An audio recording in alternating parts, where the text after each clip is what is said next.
بسم الله الرحمن الرحيم. أعزائي متابعي القناة، السلام عليكم ورحمة الله وبركاته. معكم سلامة قيالة، ودي قناة أنام البشرية لتعليم الستائر والمفروشات. موضوع شرح اليوم الموديل اللي ظهر أمام حضراتكم النهاردة إن شاء الله. موضوع الشرح أو طريقة الشرح مش هتكون نموذج مصغر للشرح، ولكن هيكون موديل كامل من البداية حتى التشطيب النهائي.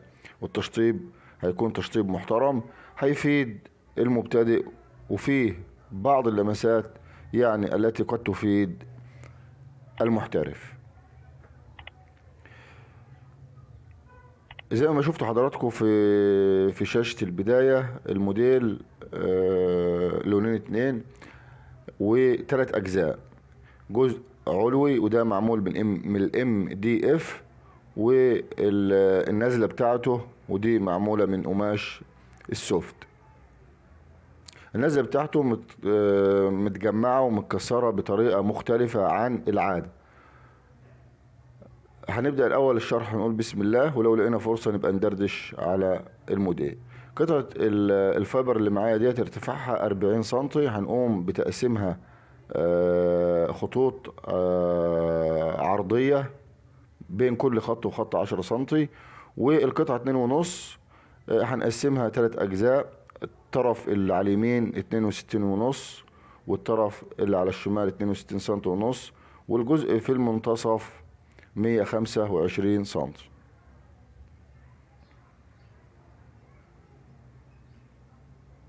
دي طريقة تقسيم الام دي اف للعمل اي شكل، ان احنا بنعمل خطوط عرضية وخطوط طولية، خطوط عرضية وخطوط رأسية. تمام.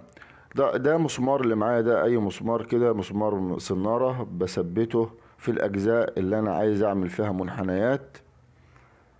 المسمار اللي في المنتصف اللي هو اعلى نقطة في الدوران، والمسمارين اللي على الشمال وعلى اليمين دول في اسفل نقطة في الدوران. وبعدين بنجيب قطعة ابلكاش، ده طبعا لتسهيل تثبيت قطعة الابلكاش على الدوران عشان يكون مظبوط.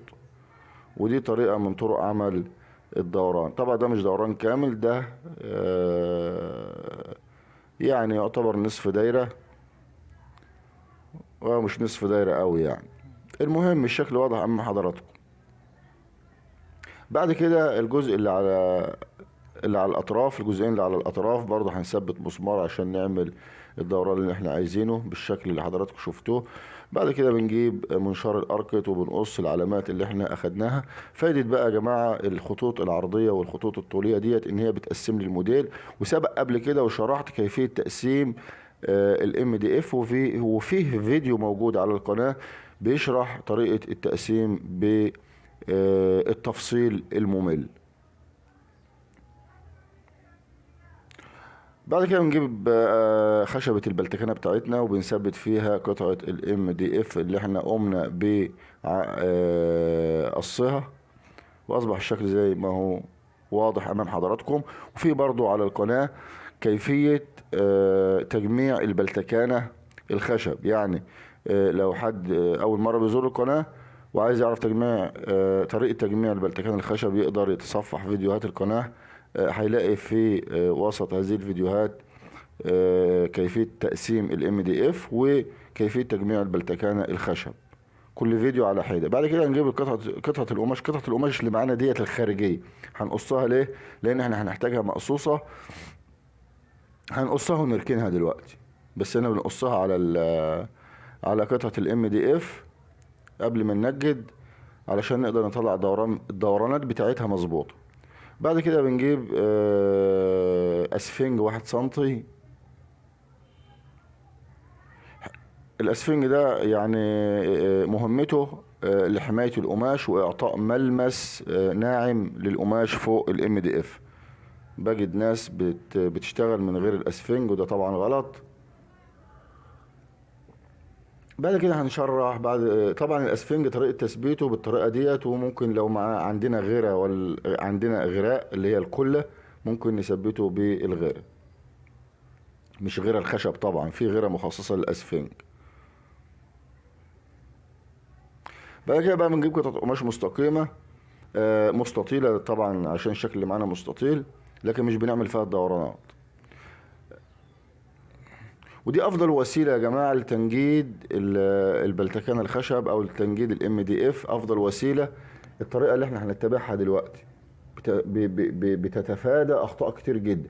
ان احنا هنفرد قطعه القماش ونقوم بتثبيتها من الاطراف، من الجناب، من الجنب اليمين، وبعدين نشد من الجنب الشمال ونشد بقوه، يعني نشد نجيب اقصى ما عند القماشه، يعني نشد جامد جدا.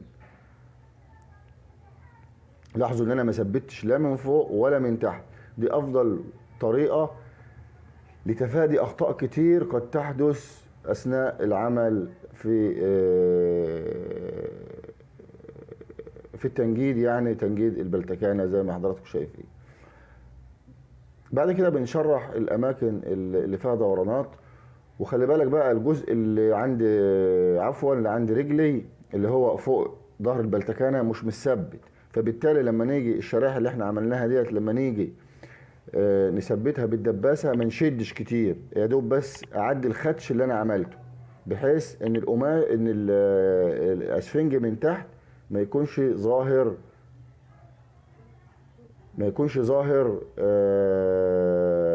ظاهر، يعني معدي من القماش. يا دوب بس انا بشد شده بسيطه علشان مراعي ان القماش من الناحيه التانيه مش متثبت. قد يقول قائل ما احنا نثبته من الناحيه التانيه ندبسه من الناحيه التانيه، اقول لك لا، هنا انا اقدر اشد لو في خطا ولا حاجه هيتلاشى. يعني لو شايف الحته ديت اللي فوق دي اللي عند اللي عند الدوران، دي افضل طريقه ان انا اشد من الاطراف، وبعد كده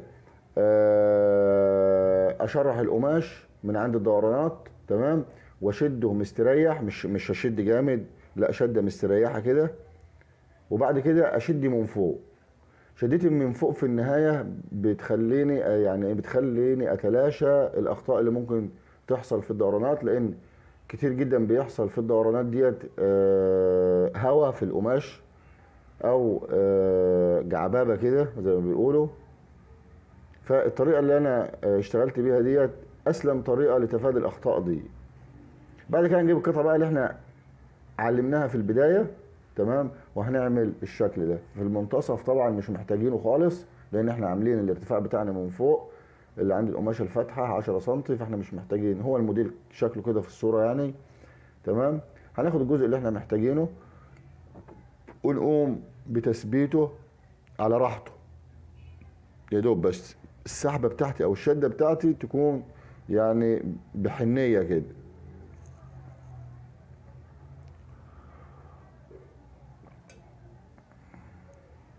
وهنقوم بتثبيت القطعتين مع مراعاة طبعا تظبيط القياسات بتاعتهم،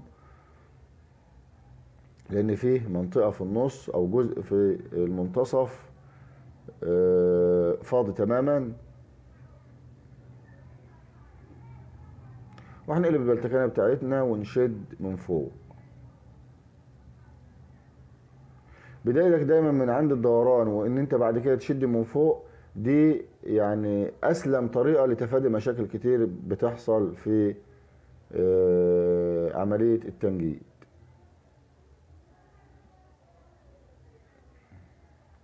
كده لما بشد من فوق بجيب الهواء كله، بفرغ الهواء كله اللي هو فين، اللي هو ممكن يكون متجمع عند الدبوس عند الدوران، في منطقة الدوران يعني.